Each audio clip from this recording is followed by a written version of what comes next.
السلام علیکم۔ میں محمد عمر آپ کی خدمت میں پیش کر رہا ہوں حدیث جبریل، حدیث number 8۔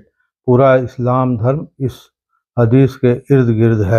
This is most famous حدیث known as حدیث جبریل، حدیث of Sahih Muslim, also in first chapter of Sahih al Bukhari. آئیے دیکھتے ہیں۔ بسم اللہ الرحمن الرحیم۔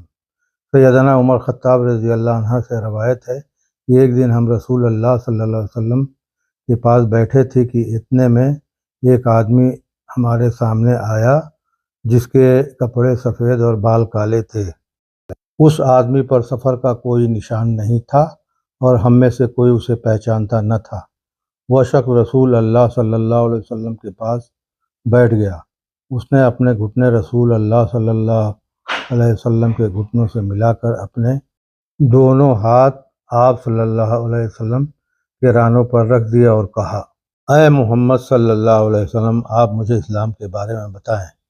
آپ صلی اللہ علیہ وسلم نے فرمایا، اسلام یہ ہے کہ تم لا الہ الا اللہ محمد الرسول اللہ کی گواہی دو، نماز قائم کرو، زکوٰۃ ادا کرو اور سمرتھ ہو تو اللہ کے گھر کا حج کرو۔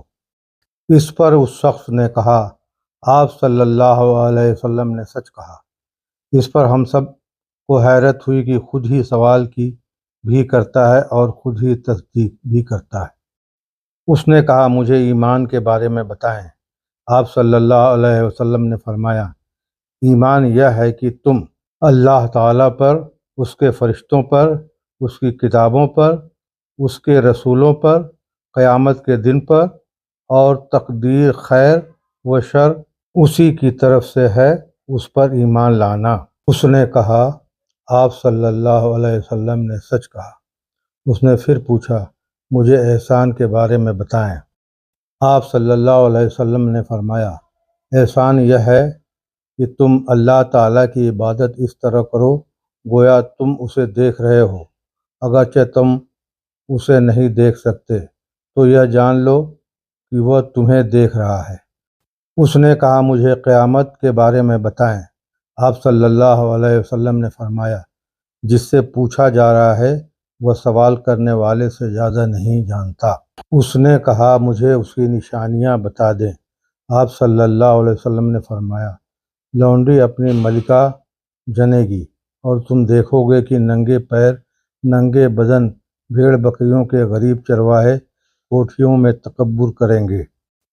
پھر وہ شخص چلا گیا تو میں تھوڑی دیر چپ ٹھہرا رہا۔ پھر آپ صلی اللہ علیہ وسلم نے مجھ سے پوچھا، اے عمر رضی اللہ عنہ، پتہ ہے یہ سوال کرنے والے کون تھے؟ میں نے کہا، اللہ تعالیٰ اور اس کے رسول صلی اللہ علیہ وسلم ہی زیادہ جانتے ہیں۔ تو آپ صلی اللہ علیہ وسلم نے فرمایا، بے شک یہ جبرائیل تھے، تمہیں تمہارا دین سکھانے آئے تھے۔ اللہ تعالیٰ سے دعا ہے کہ اللہ رب العالمین ہم تمام لوگوں کو دین اسلام سمجھنے اور اس پر عمل کرنے کی توفیق عطا فرمائے، آمین۔